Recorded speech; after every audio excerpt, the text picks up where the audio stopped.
absolutely unfair to make the victims pay the price. I will be continuing my remarks after question period. Thank you. Question orale, oral questions. The honourable member for Lambton, Kent, Middlesex. Thank you very much, Mr. Speaker. It's tax season, and I'd like to take a moment to read just one of the many emails I've been receiving from middle-income constituents about our family tax cut plan. It reads, I'd like to write and express my appreciation and support for the income splitting reforms. I'm a father of 3 young children, and my wife is able to stay at home and raise our children partially due to your government's friendly family tax support income splitting. You and the Conservative Party of Canada can be assured, like many others, that you have our votes this coming election. I gotta like that part, Mr. Speaker. Mr. Speaker, the opposition is committed to taking those important tax savings out of the pockets of my constituents. It's outrageous, but I'm committed to not letting that happen. Mr. Speaker, when it comes to protecting hard-working, ordinary, middle-income families, my constituents in Lambton, Kent, Middlesex get it. They know only the Conservative Party will stand up for them. Hear, hear. A moment ago, I was somewhat premature in calling for oral questions. We are, in fact, on members' statements. The honourable member for British Columbia Southern Interior. Thank you very much, Mr. Speaker. There's growing evidence that wireless technology may be detrimental to our health and that the current Safety Code 6 is outdated. In this regard, I'd like to thank my colleague from Oakville for introducing Bill C-646 requiring health warning labels on wireless devices. This is a logical first step. I'm also pleased to see that our Health Committee is taking the time to study this issue. Unfortunately, instead of applying the precautionary principle, various jurisdictions across North America have been ramming wireless smart meters down our throats. A number of people are sensitive to electromagnetic radiation or have other health concerns and have refused this technology. BC Hydro charges a punitive opt-out fee of $32.40 per month. Several Slocan Valley residents who rejected this technology have gone through the winter with their electricity disconnected. This is completely unacceptable. The very least that the BC government could do would be to adopt the more reasonable Quebec model of a $15 opt-out fee and monthly charge of $5. BC residents deserve better. The honourable member for Ancaster, Dundas, Flamborough, Westdale. Mr. Speaker, it won't be too long before we see farm fields spring to life with preparations for the coming year's crop, which is why I want to hearken back to a Saturday evening in mid-February when I had the pleasure of attending the annual Hamilton Wentworth celebration of rural excellence. Mr. Speaker, considering that the celebration took place on February 14th, the very same day that the Canadian Federation of Agriculture says was Food Freedom Day in Canada this year, these award-winning farming operations and individuals deserve our recognition and our appreciation. We enjoy a safe, abundant food supply in Canada.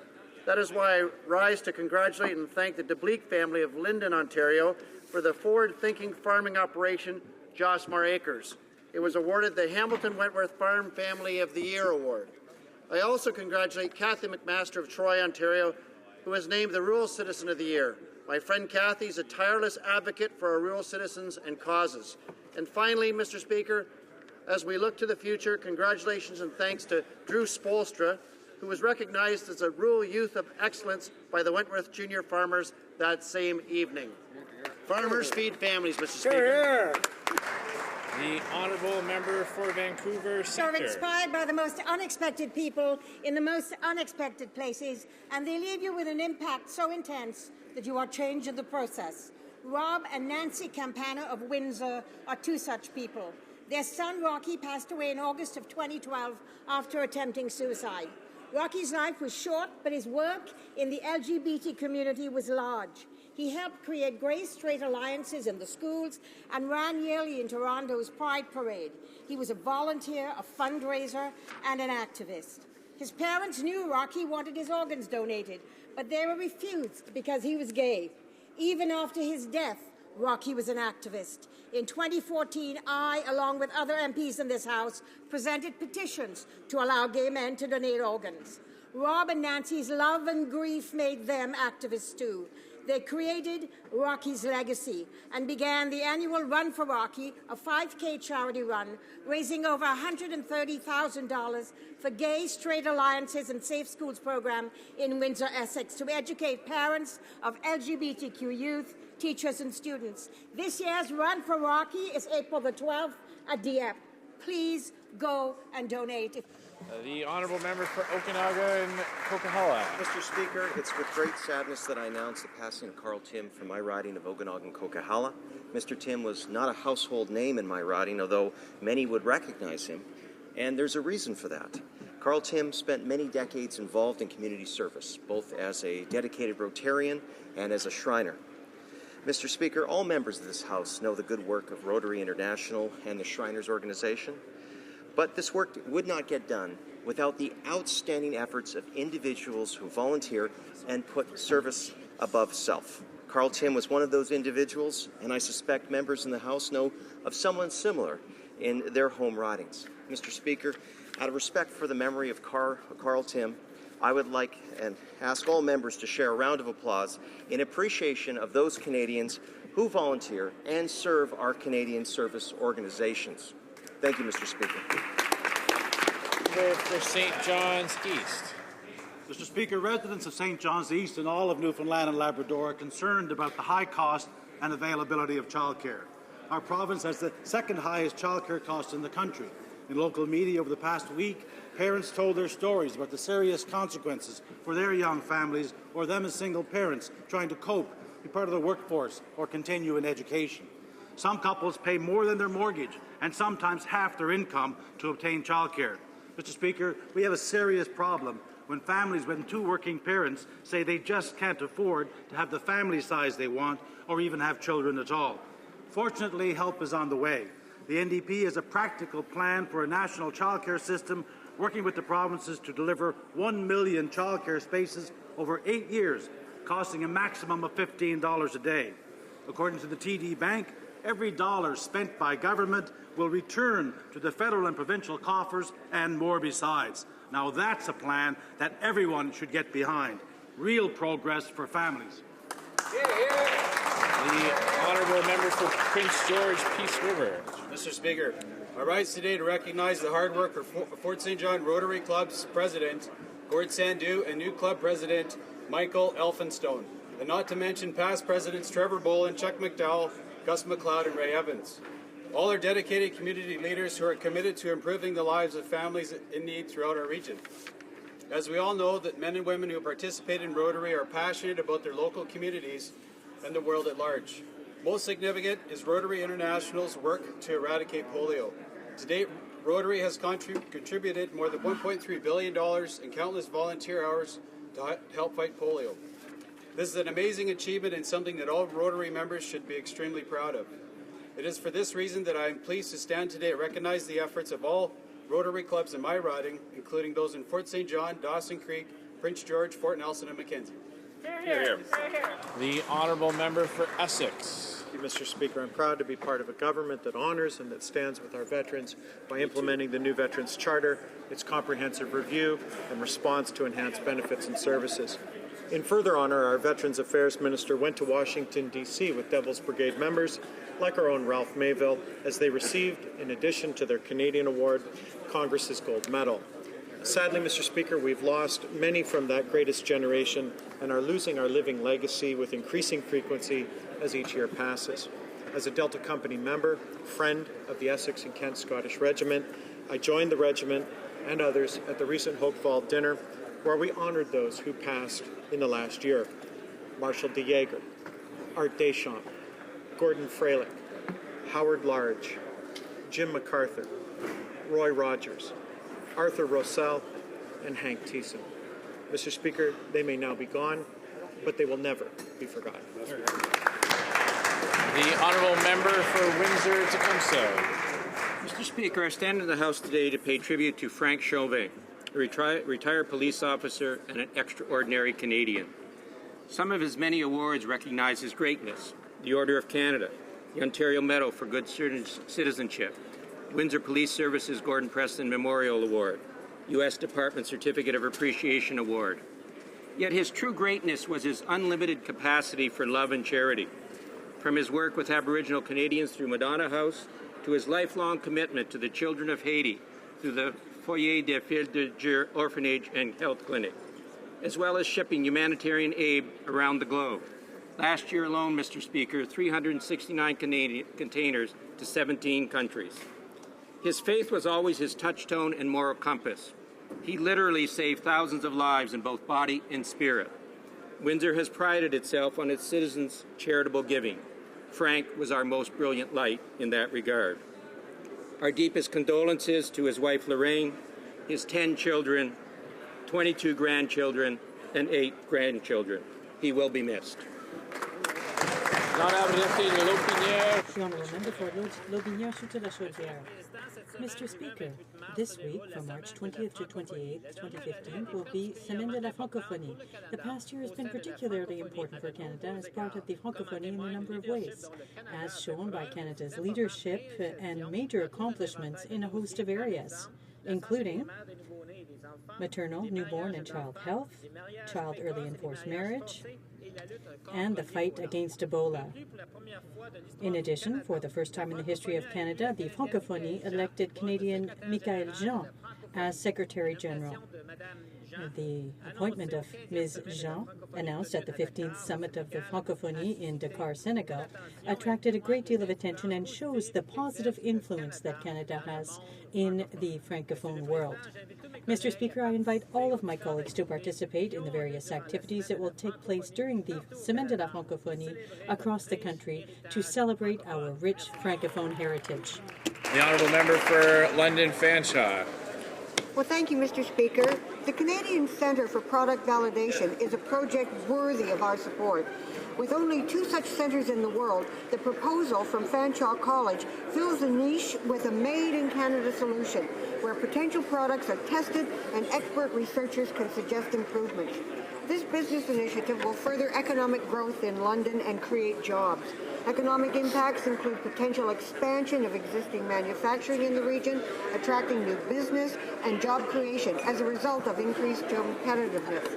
In addition, the centre would provide skilled graduates experienced in industry product testing with access to the workforce.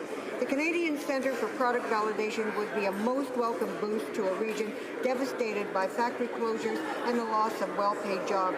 Mr. Speaker, the London business community is squarely behind the proposal, and I support Fanshawe College in this most worthy endeavour. The honourable member for Desnethé-Mississippi-Churchill River. Thank you, Mr. Speaker. Constituents in my riding of Desnethé-Mississippi-Churchill River are concerned that the NDP leader has still not reimbursed Canadian taxpayers for the $3 million they use for parliamentary offices outside of Ottawa. This is a violation of rules of the House of Commons. Now he's saying that he doesn't see this money coming out of the pockets of 68 NDP members that misspent these funds. Instead, he expects the taxpayers to pay. Mr. Speaker, it's time for the NDP leader to do the right thing and repay taxpayers immediately. The NDP made appropriate use of taxpayers' funds to run party offices, and their March 31st deadline is fast approaching. When will the leader of the NDP take responsibility and pay back the taxpayers of Canada? Hear, hear. The honourable member for Ottawa South. Mr. Speaker, I rise today to congratulate St. Patrick's Home on the occasion of its 150th anniversary. From its very modest beginnings, St. Patrick's Home has played a foundational role in the City of Ottawa, is recognized as a leader in high-quality residential care. Starting in 1865 with just 10 children and 4 seniors, cared for by Grace Sisters of the Cross, St. Patrick's Home has always been rooted in a tradition of care and compassion. 150 years later, it has opened a brand new 288-bed facility, an important addition when we consider that by 2017, close to 1 in 5 Canadians will be over the age of 60. Thank you to the thousands of volunteers, donors, fundraisers and staff who touched the lives of countless residents and families. It is said, Mr. Speaker, that the extent to which a community looks out for each other is the hallmark of a civilized society. And in this regard, St. Patrick's Home exemplifies the very, very best in what Canadians can be. Here, here. The honourable member for Etobicoke Lakeshore. Mr. Speaker, jihadi terrorists have declared war on us. This is a fact, and it is impossible to dispute. Abu Muhammad al-Adnani, a spokesman for ISIL, praised terror attacks in Canada. ISIL has specifically targeted Canada, urging supporters to attack, quote, disbelieving Canadians in any manner, unquote, and vowing that we should not feel secure even in our homes. And yet, despite this clear and obvious declaration of war against Canada, the NDP still don't get it.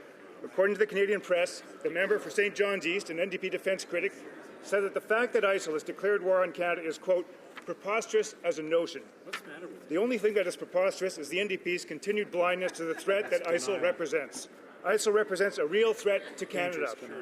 This is why we are not sitting on the sidelines, as the NDP and the Liberals would have us do. We are a proud member of the international coalition fighting ISIL, and that will not change. Thank you, Mr. Speaker.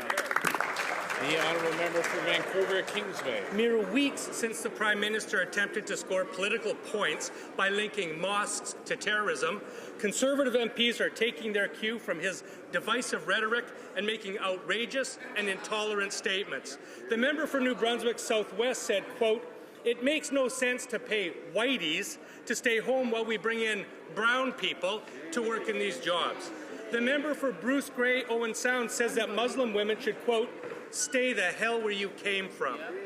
The member for Calgary Nose Hill hid behind parliamentary immunity to question the head of one of Canada's leading Muslim Canadian organizations about defamatory statements made by the Prime Minister's spokesman. Mr. Speaker, these members of the Conservative caucus are blunt in their divisive language, and they are reinforcing the very same message we hear from this Prime Minister, a message of division, anger, and intolerance. This is an approach that Canadians will reject by electing an NDP government led by a Prime Minister of principle and dignity and acceptance this October. The honourable member for Cumberland, Colchester, Muscatine. Thank you, Mr. Speaker. I'm proud to rise and host today, Mr. Speaker, to celebrate a very important constituent in my riding of Cumberland, Colchester, Muscatine Valley. Mr. Roy Morrison from Truro Heights enlisted in the Air Force at the age of 17. In 1943, he was assigned to the Royal Bomber Command, Squadron Number 90, and flew 43 bombing missions over Germany, all the while as a combat tail gunner under fire. Now, throughout the war, Roy served his country with dignity and respect. And after the war is over, he was only recently awarded the medallions, the medals, which he so rightfully deserved for decades. Roy, congratulations on receiving your medals. Finally, your service to this country and your protection of peace and democracy worldwide will never be forgotten. Congratulations, Roy. Oral questions, questions orales. The honourable member for Hamilton Centre.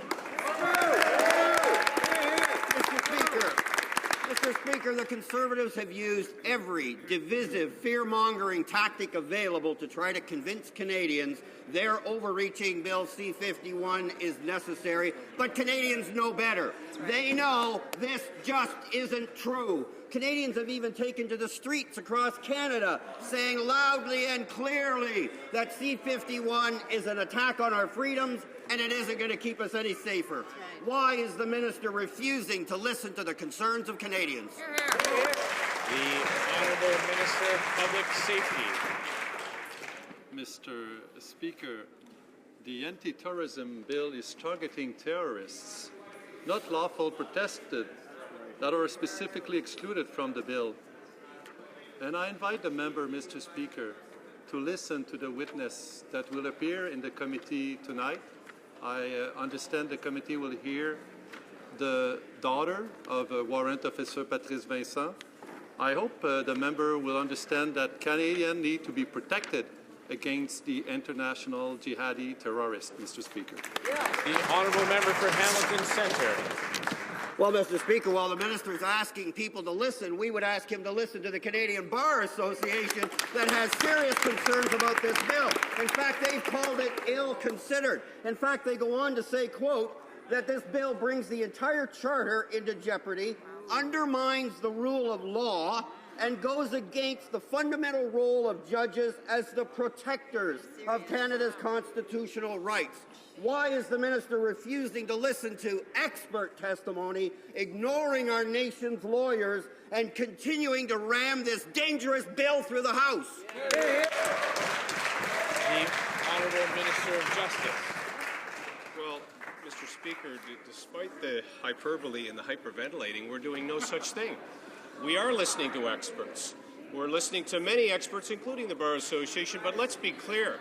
The role of judges here, there's no greater authority than to involve the judges, to preview some of the applications that are made with warrants. And by the way, Mr. Speaker, members of the Bar Association here and around the country would know that judges do this every day in the exercise of their authority. And that's exactly what I would ask the honourable member and members of the Bar Association to revisit. The honourable member for Hamilton Centre. Canadians are not going to accept a measure that makes something illegal that ought not be. Mr. Speaker, Conservatives have been blatantly misleading Canadians about Canada's role in Iraq. Now they indicate they'll be extending and expanding Canada's involvement in the Iraq War. In fact, widening Canada's role with bombings in Syria. Mr. Speaker, can the government confirm they will be tabling a motion in the House either today or tomorrow, and will this motion expand Canada's combat efforts into Syria? The Honourable Minister of Defence. Well, yes, Mr. Speaker, I can confirm what the Prime Minister said last week, that the government intends to table a motion seeking the concurrence of this House in an extension and expansion of the Canadian security mission against the genocidal terrorist organization ISIL that has declared war on Canada, that is at least partly responsible for inspiring terrorist attacks here on our own soil last year, and which is attempting to engage in ethnic cleansing against religious and ethnic minorities in Iraq and Syria. Mr. Speaker, Canadians believe that we should not sit on the sidelines when it comes to defending our security and international security and opposing genocide, that we have a role to play, and that's exactly what the men and women of the Canadian Armed Forces are doing. The Honourable Member for Hull-Aylmer. Canadians have the right to know if the scope of the military mission in Iraq will be expanded beyond training and support for Kurdish forces, and when that will be done. Our soldiers are already on the front lines and are being shot at by Islamic State militants. And so I repeat the question, can the government confirm that it is preparing to table a motion today or tomorrow, and that this motion will extend Canadian combat operations to Syria? The Honourable Minister of National Defence. Mr. Speaker, I can confirm that the government will table a motion soon to extend the security mission against the so-called Islamic State because it is a threat to world and Canada security. It's a terrorist organization that has threatened Canadians, that is responsible for influencing the terrorist attacks that took place here on Canadian soil last year. And Canadians will not sit on the sidelines of important missions to strengthen Canada's and the world's security. We have the obligation to act, and we will continue to act. The Honourable Member for Hull-Aylmer. To the long list of voices speaking out against Bill C-51, we can now add the Government of Quebec, which has denounced the unilateral federal approach and the effect that C-51 will have on the basic rights of Quebecers.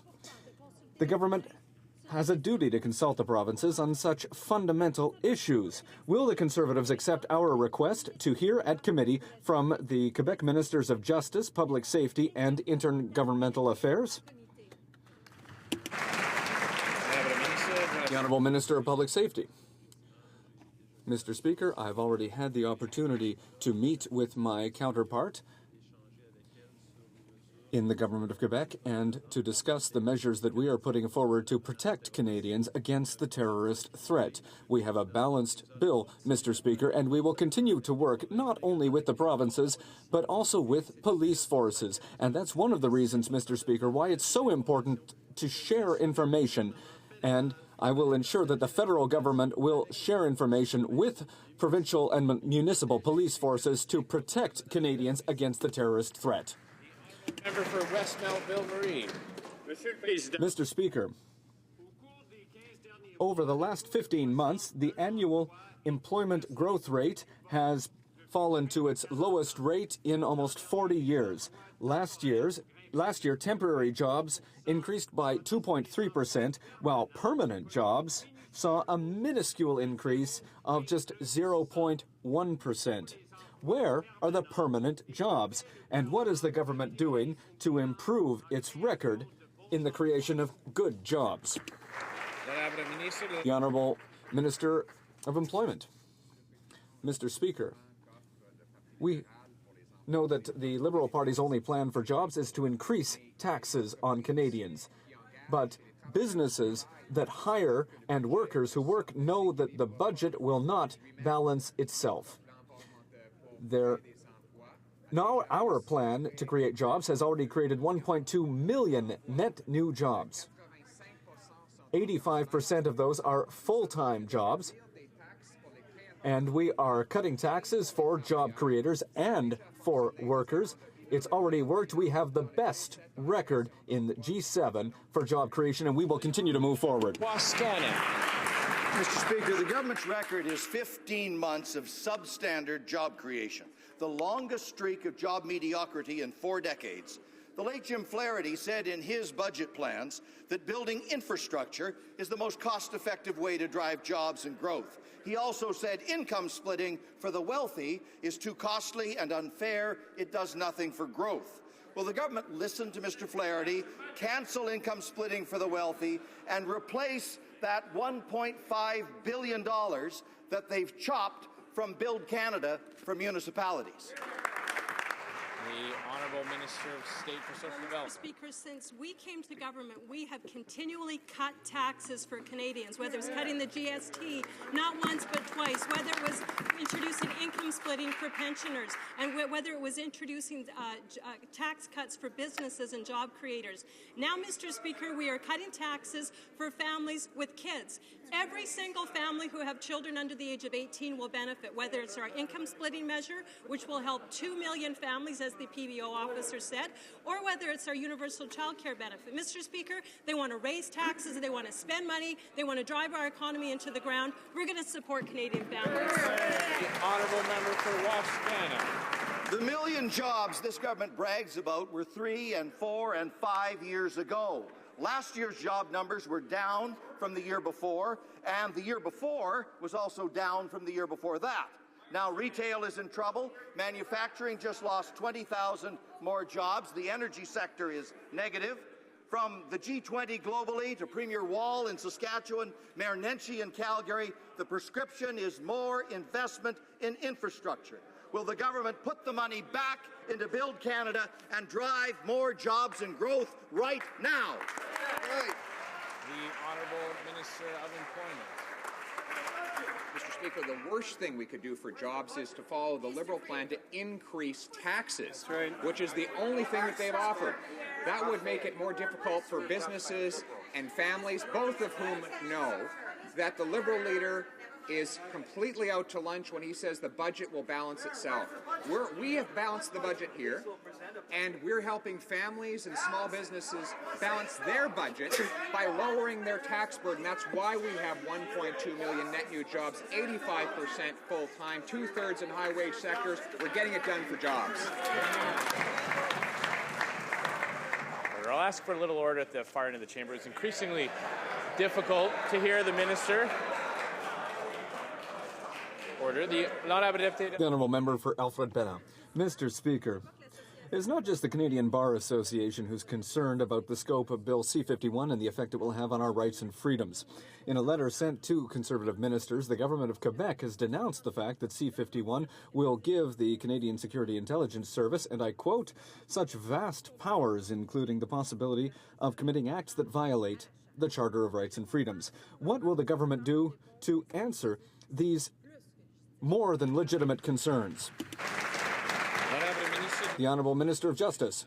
Mr. Speaker, as the member knows well, the intention of our government is to continue to move forward with the parliamentary process. Obviously, a very important bill that has far-reaching implication, which is why we are waiting for the process to continue or to conclude with regard to the ongoing testimony from experts who are appearing before this very important parliamentary committee on the bill, and we'll await full input and await including the input of the honourable member. Oh, good. Honourable member for Alfred Bellin. This isn't the first time that the Conservatives have turned their backs on the provinces and tried to impose ill-considered and unbalanced bills. We need look no further than the Omnibus Crime Bill C-10, which the Conservative government imposed on the government of Quebec, despite the fact that C-10 would lead to overpopulated prisons and cost tens of millions of dollars to the provinces. When will the Conservatives stop imposing bad, unwanted legislation on the provinces without consulting them? The Honourable Minister of Public Safety. Once again, Mr. Speaker, as I have indicated, I've had the opportunity to meet with my counterpart, the Minister for Public Safety of Quebec.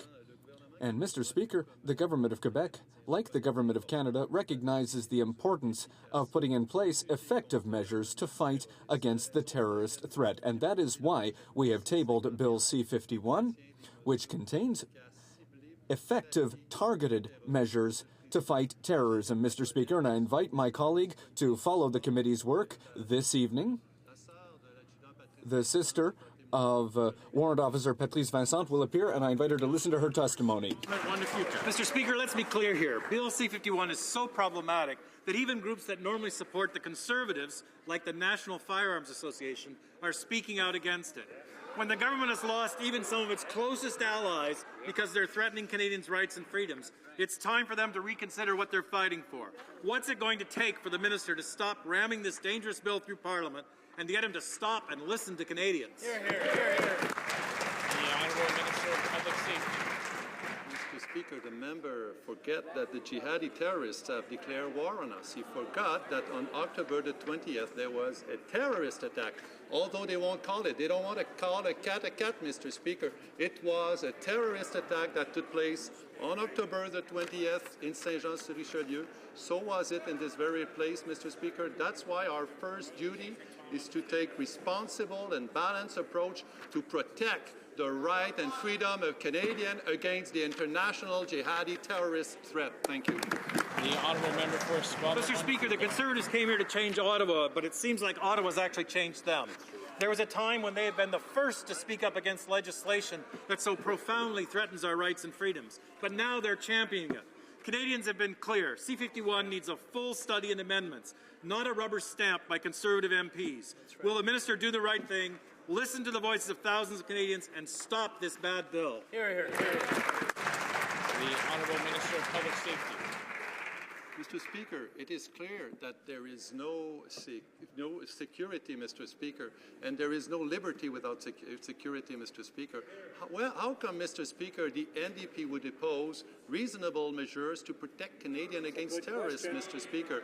What about permitting, Mr. Speaker, cutting criminalization of terrorism, Mr. Speaker, or just preventing high-risk traveler to get in an airplane to conduct terrorist attack, Mr. Speaker? This is not Canadian way, Mr. Speaker. We have tabled a responsible bill, and we are eager to hear the witness, like the sister of Warrant Officer Patrice Vincent, Mr. Speaker. Why don't the NDP listen to? The Honourable Member for Timmins, James Bay.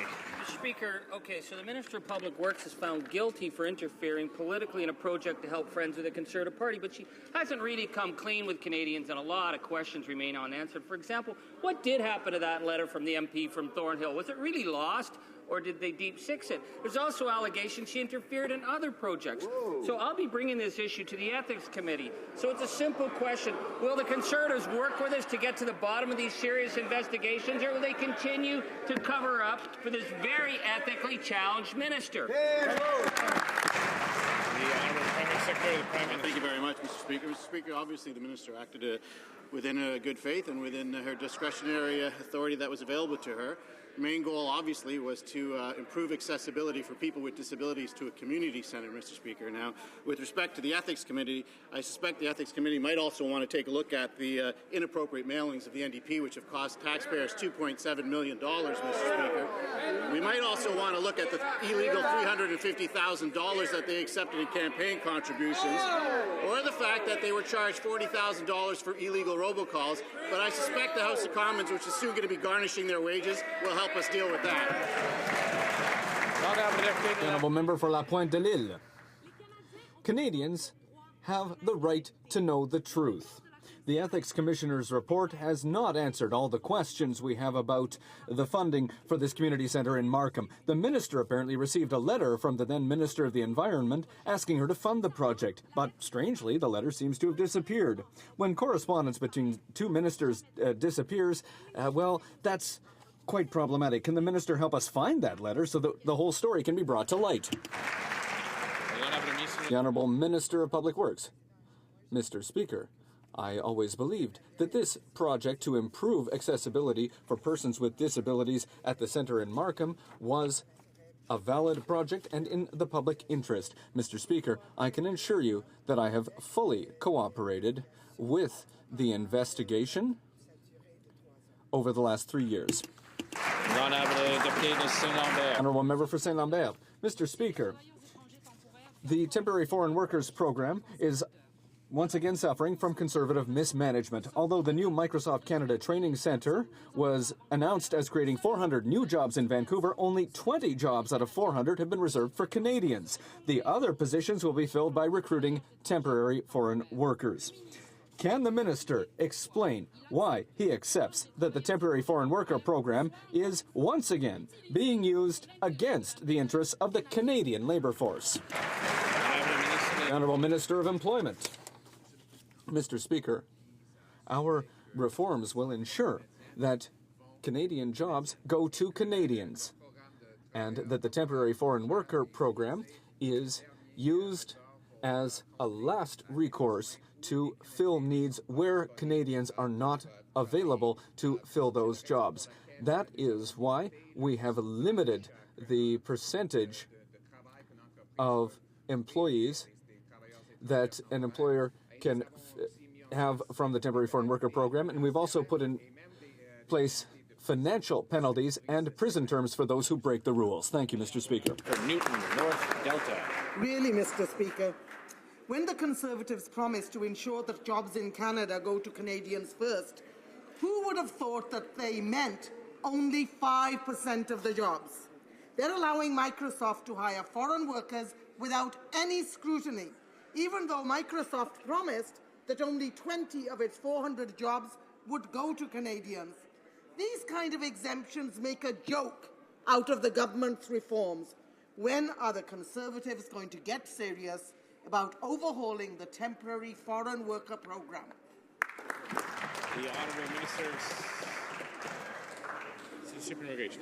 Well, Mr. Speaker, the fact of the matter is that former NDP MLA Gregor Robertson was at the announcement welcoming the opening of this centre. It's a training centre, Mr. Speaker, and we should all be proud of the fact that Canada is now attracting investment, is now attracting growth from some of the world's largest technology players. That's because our immigration system is working, Mr. Speaker. That's because our training and education system is working. Canada has a workforce in this sector, as in others, that is second to none in the world, and that's showing in Vancouver and elsewhere.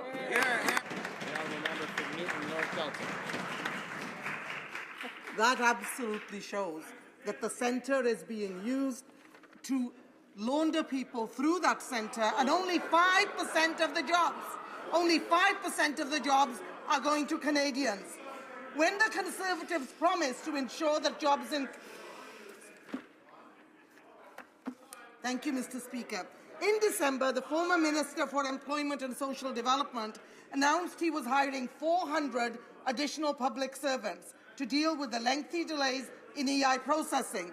This was, we were told, a result of, quote, the important work done by his parliamentary secretary. But Canadians who would like to see this report are out of luck, as the government has not made the report public. When will the minister table that report so the Canadians can benefit? Order. The Honourable Minister of Employment. Mr. Speaker, I'd like to thank my excellent parliamentary secretary for his work on this and other important files. Over the last 10 years, we've increased the efficiency by 42% in the EI program. 2/3 of claims are now fully or partially automated, and the result is that now the majority of EI claimants receive their pay within 28 days of making their claim, and that number is on the rise. Mr. Speaker, the reality is our goal is to cut taxes, to create more jobs so that EI recipients have the opportunities that are before them to get out into the workforce. Thank you. The honourable member for Kings Hands. Speaker, today there's yet another report showing that Canada's job market has flatlined. The report shows that annualized job growth in Canada has stayed below 1% for 15 months in a row. Outside of a full recession, that's Canada's longest stretch of low growth in jobs in almost 40 years. Canadians are looking for a response from this government. They need action. Why does this government continue to refuse to provide Canadians with a plan for jobs and growth and a budget? The Honourable Minister of Employment. Mr. Speaker, we have a plan. It's called the Low Tax Plan. And that's precisely why the Liberals can't recognize it. They can't recognize anything called low tax. Their only idea on jobs is to raise taxes on people who create them. That's the equivalent of thinking that a budget will simply balance itself. We have lowered taxes and created 1.2 million net new jobs, 85% of them full-time, 2/3 in high-wage sectors. We'll continue to lower taxes and continue to increase employment. The honourable member for Kings Hands. Mr. Speaker, budgets don't write themselves either. It takes a government with a real plan for growth. The report actually shows that in the past year, most of the jobs growth has been in temporary work, not full-time jobs. The evidence is clear. The Bank of Canada, the PBO, TD Bank, and CIBC all agree that Canada's job market is much weaker than our unemployment rate actually suggests. The Bank of Canada has taken action. It lowered rates. When will the Conservatives stop dilly-dallying and stop dithering and actually provide Canada with a budget, with a plan for jobs and growth? The Honourable Minister of Employment. Mr. Speaker, the honourable member should tell his leader that budgets don't balance themselves. It takes hard work and discipline to do that. On jobs, we have the 3T plan. Trade, training, and tax cuts. And guess what? It's working. 1.2 million net new jobs have resulted from lower taxes, increased trade, and more training for our young people so that they can realize their full potential in our economy. The honourable member for Bourassa. Mr. Speaker, the Conservatives are walking all over the Taxpayers' Bill of Rights. Section 6 indicates that you have the right to full, accurate, and timely information. However, a CRA study has shown that since the service desks, all of them have been shuttered, a business has to call on average 3 times to get an answer. And in one case out of 4, once they finally get to talk to someone, they get the wrong answer. Is that what the minister calls full, accurate, and timely information? The Honourable Minister of National Revenue. These results are unacceptable. We agree when Canadian individuals and businesses contact the Canada Revenue Agency, we expect them to be provided with correct information. We encourage anyone who believes they have received incorrect information from the CRA to make a formal complaint. We expect the CRA to continuously improve the quality and accuracy of the telephone services it is providing.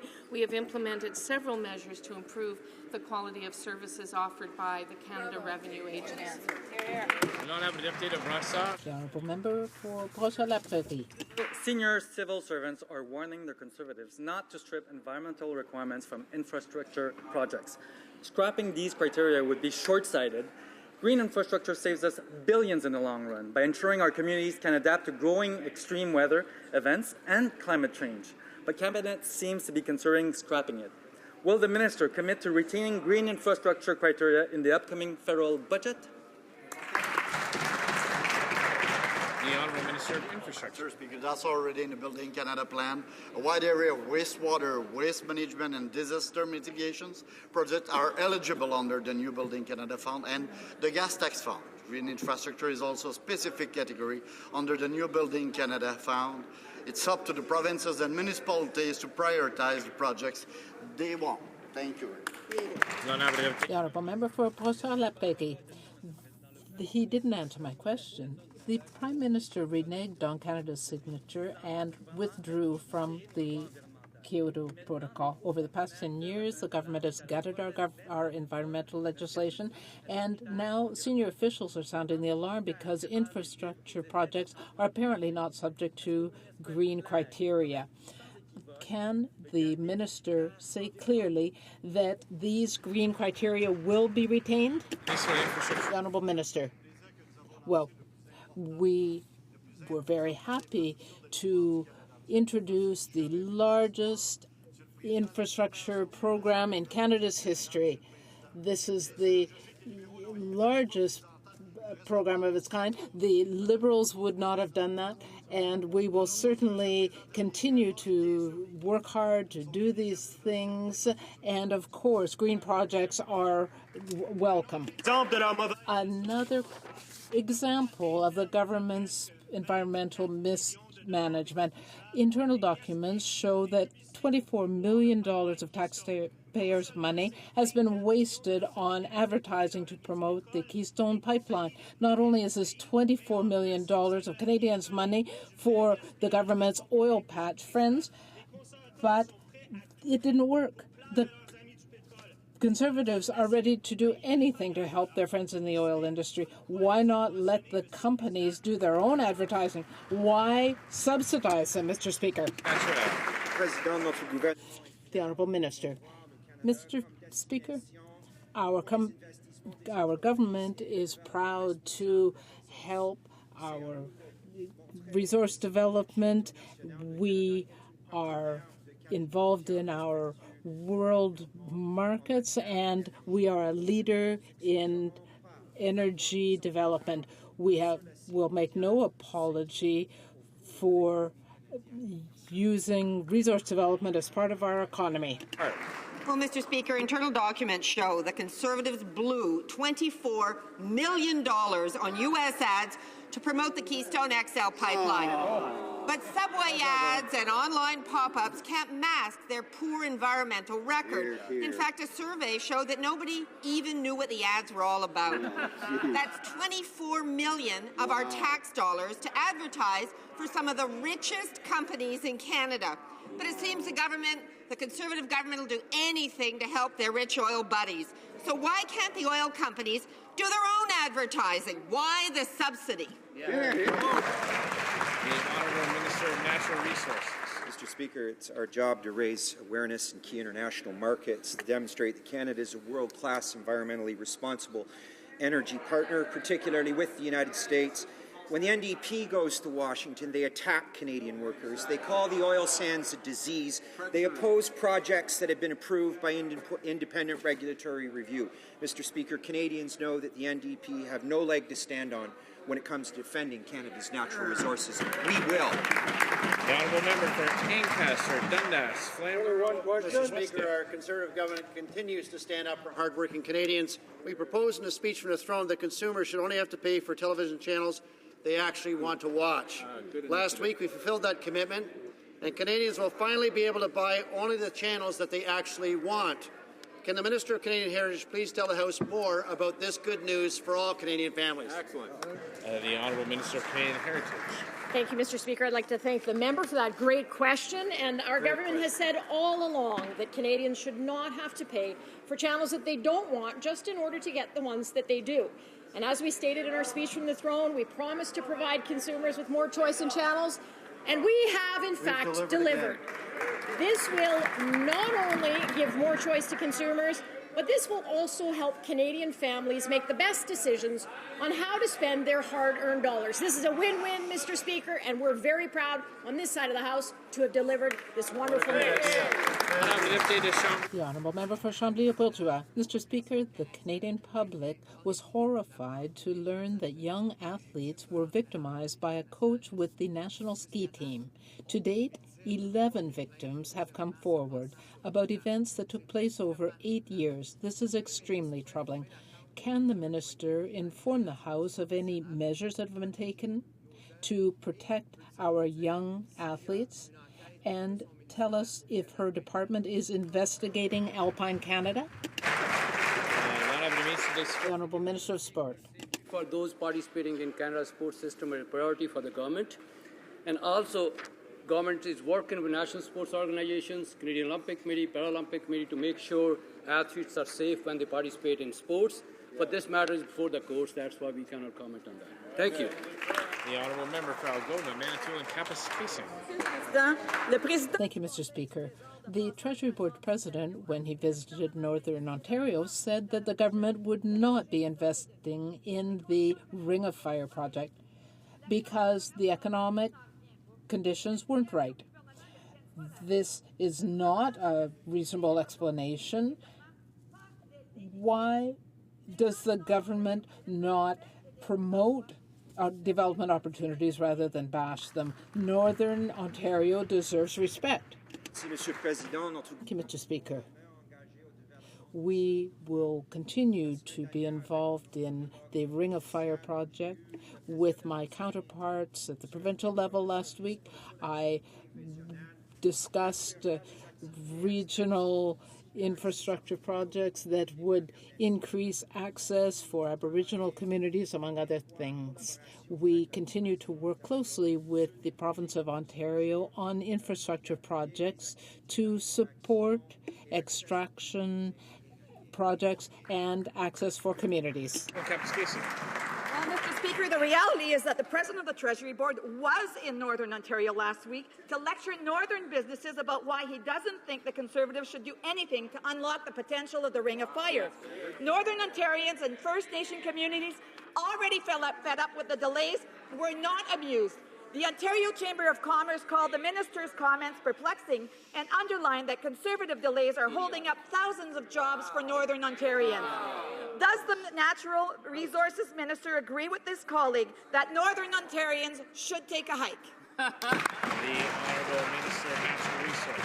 It's the NDP members in Northern Ontario that Northern Ontarians want to take a hike, Mr. Speaker. Let's be clear about that. We remain committed to supporting the province in their development of the Ring of Fire. Most recently, I was joined by my provincial counterpart at the world's largest mining conference in Toronto to announce a regional community corridor study in the Ring of Fire. This is a major step forward for First Nations and for the region. Sadly, the NDP vote against this, and in fact, any measures that support or reflect the values or priorities of Northern Ontarians. Thank you, Mr. Speaker. The Honourable Member for Charlebourg-Haute-Saint-Charles. Last Friday was the International Day of the Francophonie, but here in Canada, we didn't have much to celebrate, unfortunately. After all, in the past year, the government appointed a unilingual Anglophone Minister of Foreign Affairs and cut programming in French and regional news at Radio-Canada. And that's just a tiny example of their mismanagement. It's shameful. What is the government waiting for? Why doesn't it take steps to stop the reduction of French rather than contributing to it? The Honourable Minister. Well, we were pleased to celebrate the International Day of the Francophonie on March 20th because we know that Canada, along with New Brunswick and Quebec, has been able to have the first Canadian elected as the head of this organization. Madame Jean will be working to help strengthen human rights and support the Francophonie in the 21st century, and we are proud of that record. Member for St. Paul. Mr. Speaker, on Friday I was in Bruce Grey Owen Sound to listen to residents about their hopes, concerns, and priorities. What I heard over and over again was shock and embarrassment about their Conservative MP telling Muslim women to stay the blank where you came from. At the Owen Sound Muslim Centre, community leaders told us that they have never felt more afraid. Will the Prime Minister denounce this blatantly racist statement? The Honourable Minister of State. Mr. Speaker, the member has recognized that his comments were inappropriate and has apologized. The fact is that immigration has built this great country, and under this government, Canada has enjoyed the highest sustained levels of immigration in Canadian history. Mr. Speaker, the government's position is clear, that we believe covering your face during a citizenship ceremony at the very time that you're being welcomed into the Canadian family is contrary to the Canadian values of openness and equality. Mr. Speaker, this majority of Canadians, including new Canadians, agree with our position. The Honourable Member for St. Paul's. Mr. Speaker, there's a worrying pattern forming. Canadians are also outraged when the Conservative member for New Brunswick Southwest publicly railed about the government paying whiteys to stay home while companies bring in brown people as temporary foreign workers. These ugly and racist comments were completely unacceptable, but the Prime Minister's refusal to publicly condemn them is an abdication of his responsibility to set an example for this country. Why won't the Prime Minister personally denounce these racist comments? The Honourable Minister of State. Mr. Speaker, those members have recognized their comments are inappropriate and have apologized for their comments. Mr. Speaker, Canada is one of the most welcoming countries in the world, and its Prime Minister has stated that Canada's diversity is one of our greatest strengths. Under our Conservative government, we have the highest levels of sustained immigration ever, Mr. Speaker, and I'm proud to be a part of the most diverse caucus in parliamentary history, Mr. Speaker.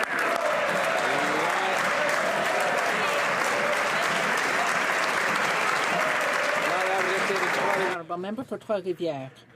Mr. Speaker, we are learning now that the problems with pyrrhotite are no longer limited to the Mauricie region. Experts have confirmed that there are cases in Mont-Laurier, in North Montreal, and in various places around Quebec. So it is no longer just a local problem. The government says it has tightened up standards, but we still haven't seen those standards. And families that have to repair their foundations are all facing big bills. So why are the Conservatives stubbornly refusing to provide any financial assistance to the victims? The Honourable Minister. President. Mr. Speaker, as the Honourable Member knows quite well, the problem with pyrrhotite comes under provincial jurisdiction. The Quebec government needs to come up with a provincial program to provide assistance for those that are affected by the problems with pyrrhotite. So people should get in touch with the appropriate agency. The Honourable Member for Quebec. For 7 years now, people in Quebec City have been waiting for a new armory, but they're going to have to wait longer because we know now that the repairs and rebuilding won't be done in time for 2017, for the 150th of the celebration. And there are a lot of events that are going to go on. This government is improvising. Quebec deserves better. Why has the government waited so long to start rebuilding the Quebec City Armory? The Honourable Minister. Well, Mr. Speaker, we have taken action. We are preparing to rebuild the armory. The process has taken some time, but we are taking the necessary steps. Mr. Speaker, jihadi terrorists have declared war on us. They have specifically targeted Canada and have urged their supporters to attack, quote, disbelieving Canadians in any manner, end quote. There's no greater responsibility, Mr. Speaker, for any government than the protection of its citizens, especially from those who would do us harm or our families. So, Mr. Speaker, can the Minister of Foreign Affairs please update the House on the government's plan to further confront and degrade the terrorist group ISIL? The Honourable Minister of Foreign Affairs. Mr. Speaker, of course ISIL has declared war on Canada. No reasonable person or political party would dispute this, which takes us to the position of the NDP. They have said that the fact that ISIL has declared war on Canada is preposterous, Mr. Speaker. Well, the only thing preposterous here is the NDP continuing to deny the obvious truth, that ISIL is a serious threat that requires a serious response. This is why we won't sit on the sidelines and why we will soon table a motion to extend and expand Canada's mission against these terrorists. Honourable Member for Threats at Correctional Services Canada endanger the safety and security of the women and men who work inside the walls of our penitentiaries. The recent announcement to close the Shepady Healing Centre in Dorchester, New Brunswick, a fully accredited psychiatric hospital, continues this trend and puts Canadians at greater risk. The hospital gave the staff the tools they needed to manage some of Canada's most difficult and dangerous psychiatric cases. Why is the minister being irresponsible and closing this important psychiatric facility, which is important to the safety of Canadians? The Honourable Minister of Public Safety. Mr. Speaker, I'd like to thank my colleague for his question. On the contrary, Mr. Speaker, we are maintaining psychiatric services at the Shepady Centre. Not only are we maintaining them, we are improving them. From now on, every inmate requiring help will receive that help 24 hours a day, 7 days a week. This is part of our mental health strategy. But let's be clear, inmates with mental health should be in hospitals and not in penitentiaries. And that's why we are going to continue to work with provinces on this. On South Mount Pearl. Mr. Speaker, the Conservatives are poking the Newfoundland and Labrador bear over shrimp quotas and failing to put coastal communities first. Last year, inshore harvesters lost 26% of their quota compared to only 5% for the offshore fleet. And despite concerns about declining shrimp stock, we're hearing there might not be quota cuts. But the science doesn't add up, Mr. Speaker. We don't even know what that science is, Mr. Speaker. Will the Conservative government commit now to the principle of adjacency? Those closest to the resource must benefit from the resource. The Honourable Parliament Secretary, Minister of Fisheries and Oceans. Thank you, Mr. Speaker, and let me say, as someone with hearing loss, I always appreciate questions from this member. However,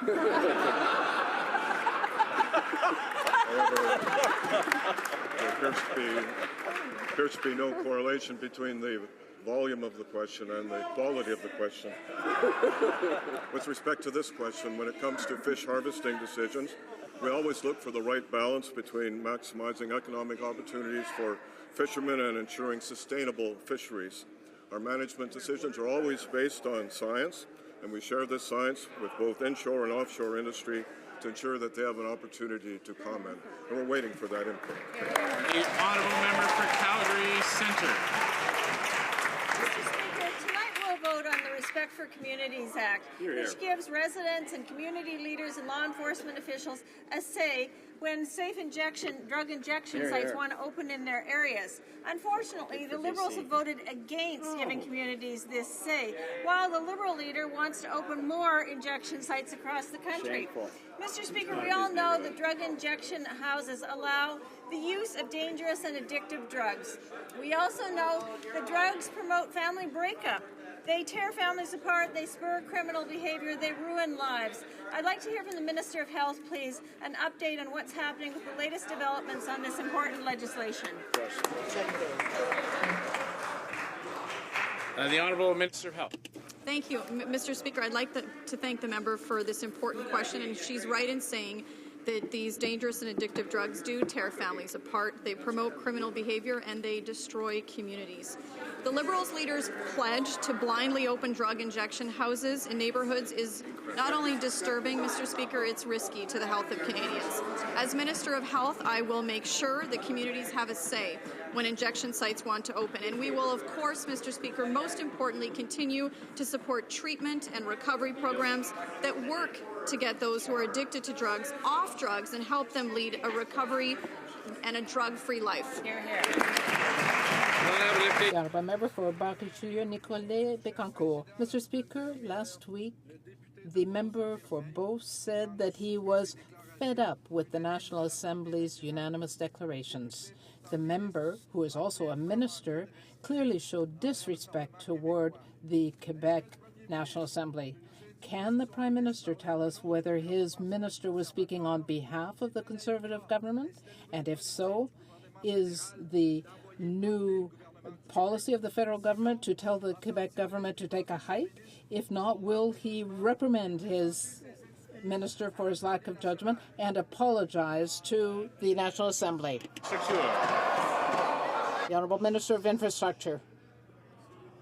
Mr. Speaker, I'm pleased as the Minister for Intergovernmental Affairs to rise. We work in with respect for all jurisdictional responsibilities. Reciprocity is important, and we work well with our partners in the Quebec government on all issues, and that is our objective. Thank you. St. Albert. Mr. Speaker, in February alone, 14,000 Albertans lost their jobs. Then last week, another 1,000 job losses were announced in the energy sector. Now, last year, the Prime Minister emphatically stated that it would be crazy to impose carbon emission standards given the fragility in the energy sector. But then he surprisingly told Peter Mansbridge that he was musing about a carbon levy. When will Canadians hear more details about the Prime Minister's proposed multi-billion-dollar job-killing carbon tax, levy, tech fund, or whatever else he decides to call it?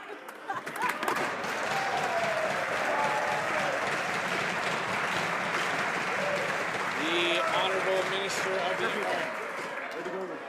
Thank you, Mr. Speaker. Mr. Speaker, I think this side of the House we've been very clear on the carbon tax.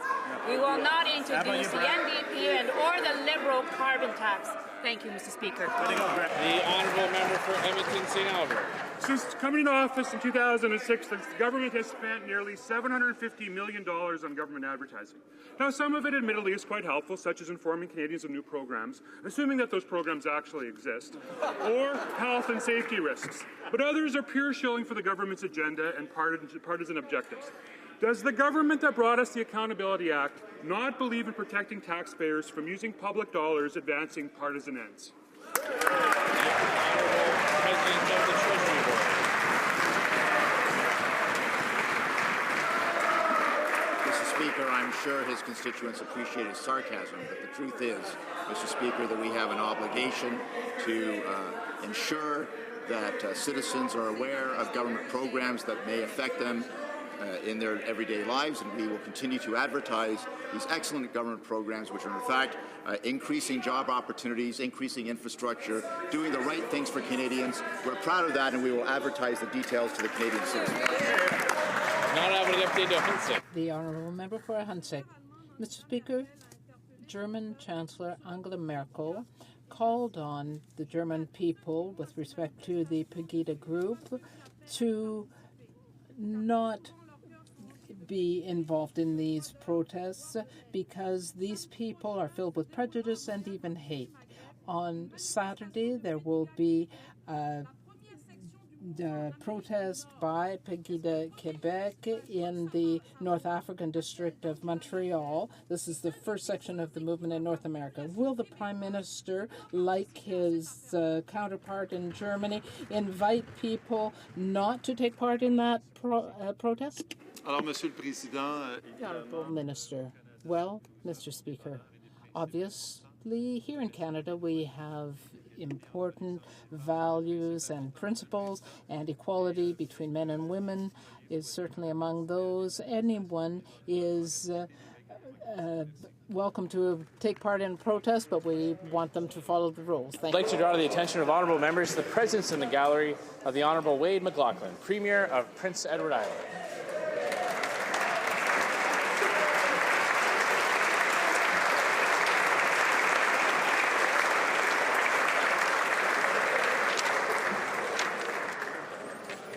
Tabling of documents. Dépôt de documents. The Honourable Government House Leader. Thank you very much, Mr. Speaker. Pursuant to Standing Order 111.1 sub 1, I have the honour to table in both official languages a certificate of nomination with biographical notes of the proposed appointment of Joe Friday to the position of Public Service Integrity Commissioner. I request that the nomination be referred to the Standing Committee on Government Operations and Estimates. Parliamentary Secretary to the Government House Leader. Mr. Speaker, pursuant to Standing Order 38.6, I have the honor to table in both official languages the government's responses to 23 petitions. 23 times. Introduction of government bills. Déclaration des ministres. Statements by ministers. Reports from interparliamentary delegations. Presenting reports from committees. Dépôt de projet de loi émanant des députés. Introduction of private members' bills. Public bills. Motions. Motion.